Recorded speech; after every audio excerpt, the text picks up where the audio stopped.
Assalamualaikum warahmatullahi wabarakatuh. Halo anak-anak semua, gimana kabarnya? Semoga sehat selalu ya, dan tetap semangat belajar. Nah, pada pertemuan kali ini, kita masih membahas tentang bauran pemasaran, lanjutan dari pertemuan sebelumnya. Sebelum memulai pembelajaran, alangkah baiknya kita berdoa terlebih dahulu. Berdoa dimulai.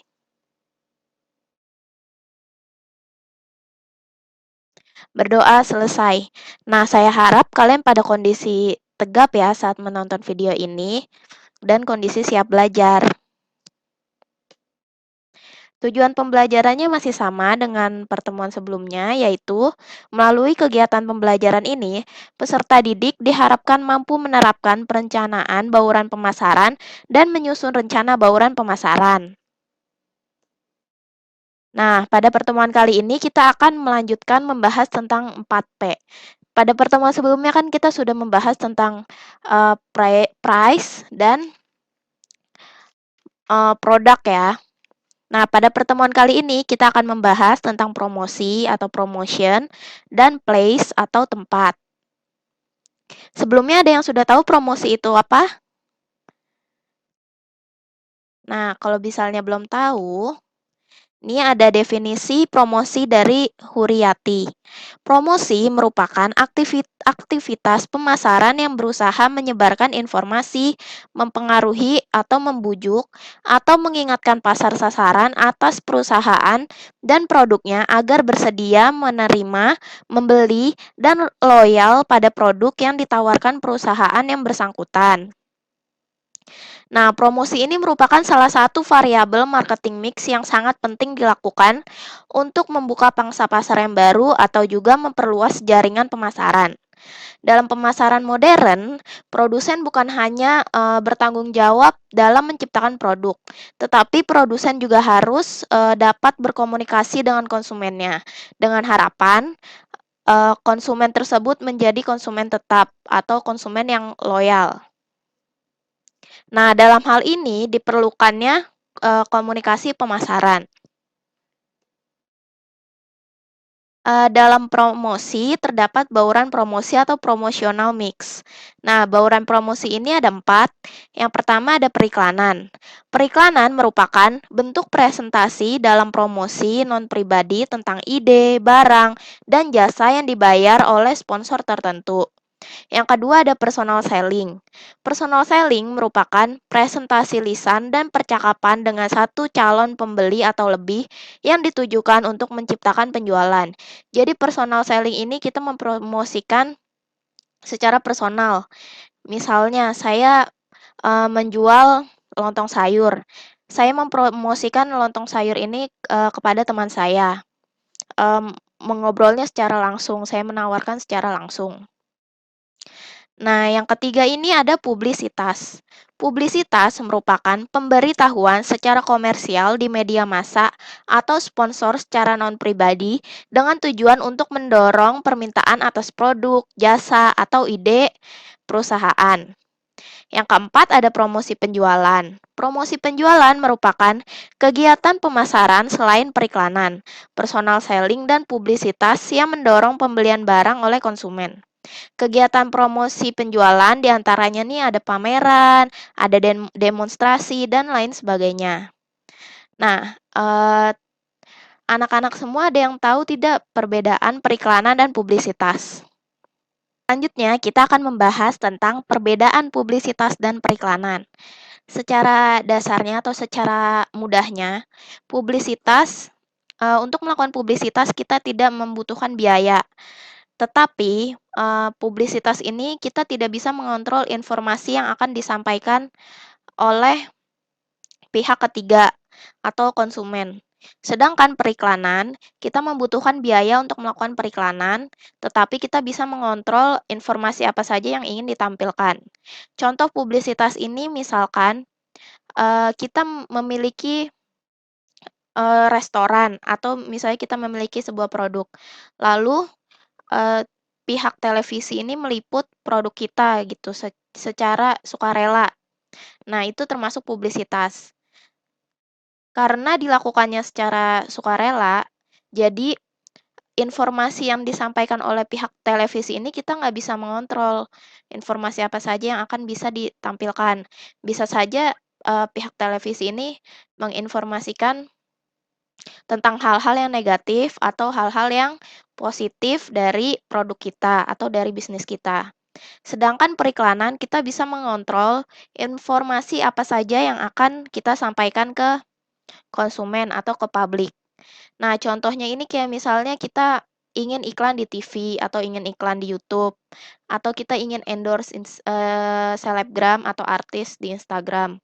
Nah, kita harus mengeluarkan biaya untuk melakukan iklan dan kita bisa memberikan informasi apa saja yang ingin ditampilkan. Jadi biasanya kalau iklan ini, informasi yang ditampilkan ini yang bagus-bagusnya tentang produknya, karena kita membayar untuk, mengiklankan produk kita.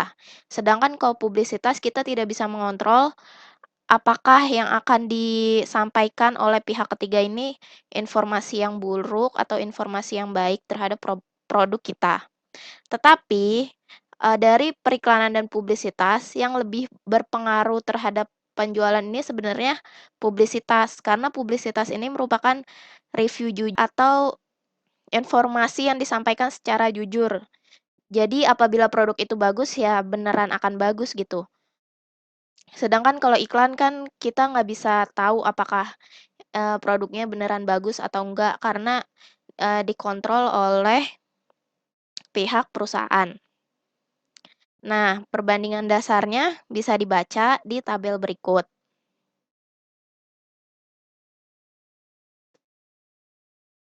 Nah, jenis, pesan yang disampaikan ini kalau periklanan biasanya yang positif-positifnya aja.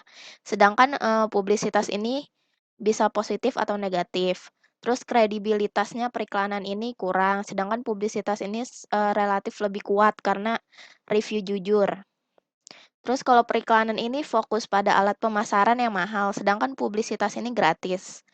Terus periklanan ini diberikan oleh audiens target, sedangkan publisitas ini kesadaran.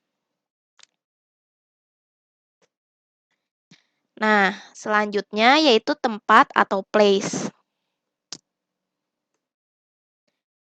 Pengertian tempat atau place adalah untuk produk industri manufaktur, place diartikan sebagai saluran distribusi.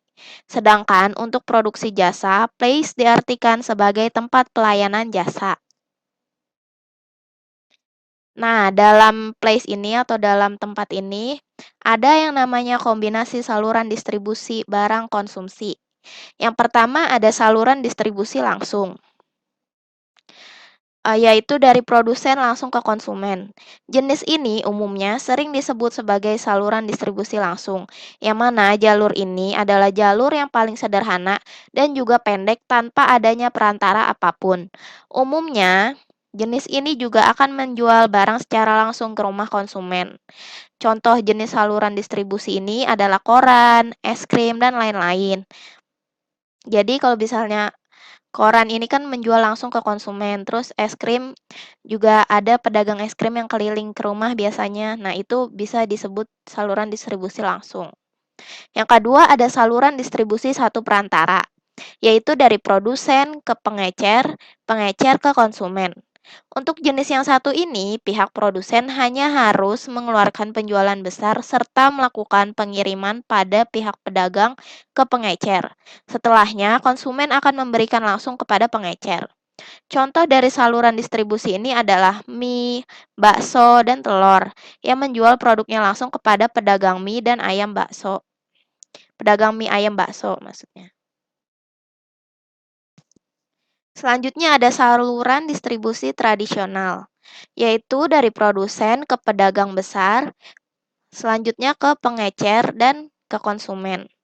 Jenis saluran distribusi ini hampir mirip dengan sebelumnya, namun produsen hanya melakukan penjualan besar pada pihak pedagang besar. Contoh sederhananya adalah beras, sayuran, minuman, mie instan, dan lain-lain. Selanjutnya ada saluran distribusi produsen ke agen, agen ke pengecer, dan pengecer ke konsumen. Jenis ini adalah pilihan produsen untuk melakukan penjualan produk kepada pihak agen. Lalu nantinya pihak agen akan melakukan pembinaan kepada pihak pengecer. Contoh dari saluran ini adalah perdagangan barang impor. Yang ketiga, atau yang selanjutnya ada saluran distribusi produsen ke agen, dari agen ke pedagang besar, dari pedagang besar ke pengecer, dan dari pengecer ke konsumen. Jenis ini adalah jenis saluran distribusi yang melalui jalur produsen dalam menggunakan agen sebagai pihak perantara penyaluran produk kepada pedagang besar.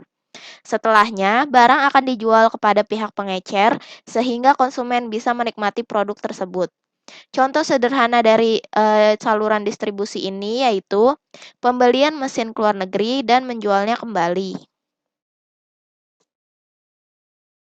Ini merupakan gambar dari saluran distribusi barang konsumsi.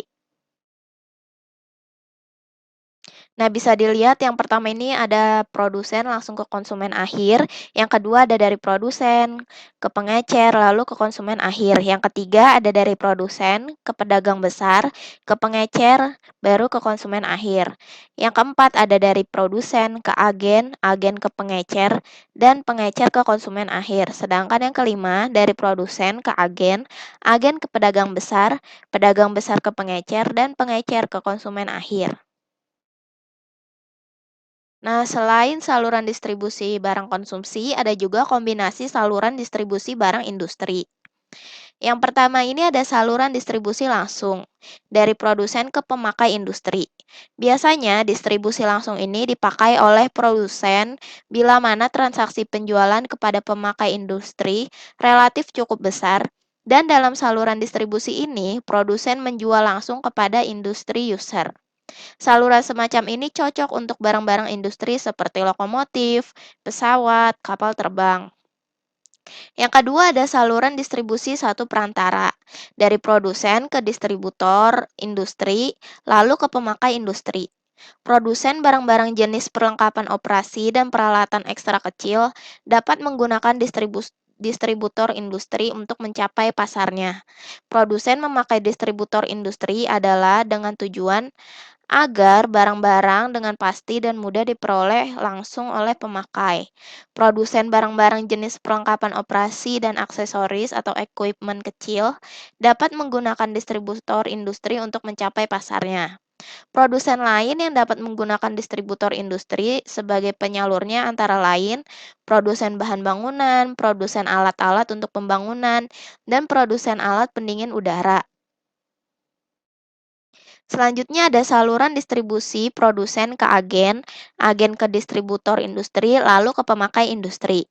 Saluran distribusi ini dapat digunakan oleh perusahaan dengan pertimbangan antara lain bahwa unit penjualannya terlalu kecil untuk dijual secara langsung.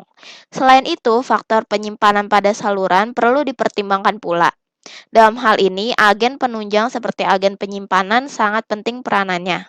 Agen mengusahakan penjualannya, sedangkan distributor industri mengatur storage atau mengatur tempat penyimpanan, lalu reselling dan shipment selanjutnya.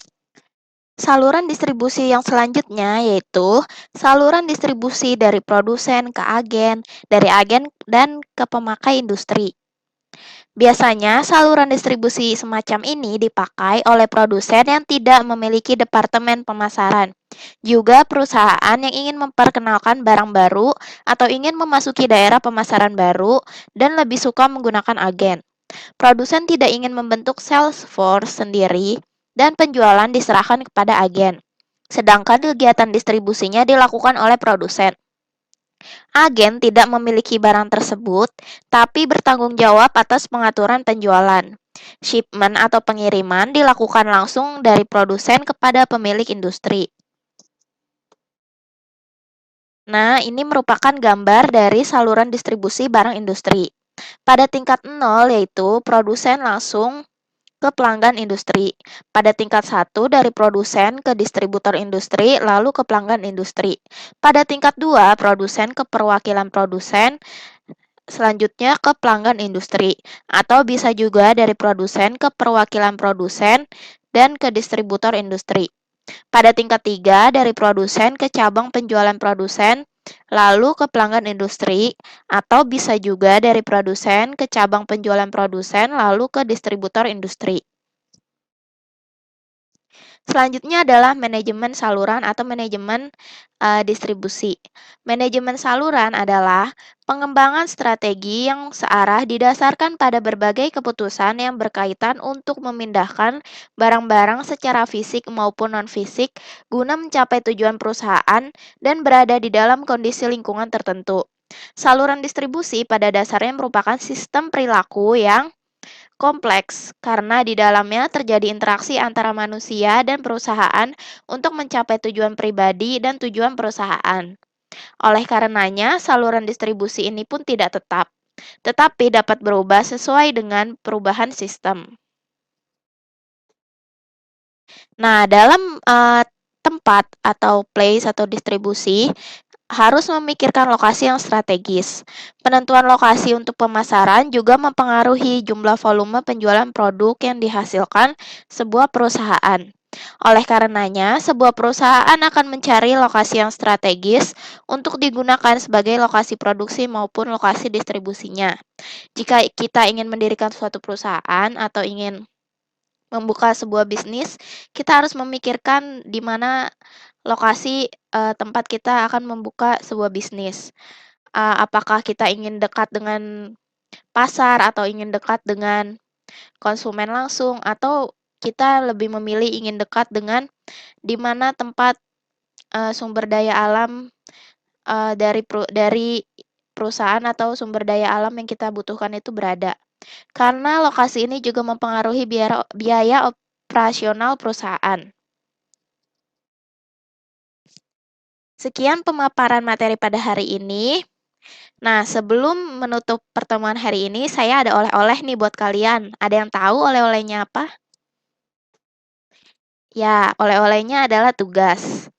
Tugas untuk pertemuan hari ini yaitu membuat mind mapping tentang materi bauran pemasaran atau marketing mix. Nah, membuat mind mapping tentang materi yang sudah dipaparkan pada pertemuan sebelumnya dan pertemuan hari ini.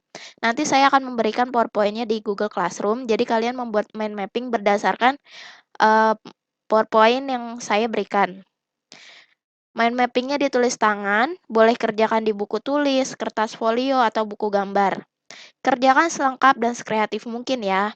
Oh iya, jangan lupa diisi absennya, dan kumpulkan tugasnya sesuai dengan tenggat waktu yang telah diberikan. Sekian pertemuan hari ini, kurang lebihnya mohon maaf. Wassalamualaikum warahmatullahi wabarakatuh.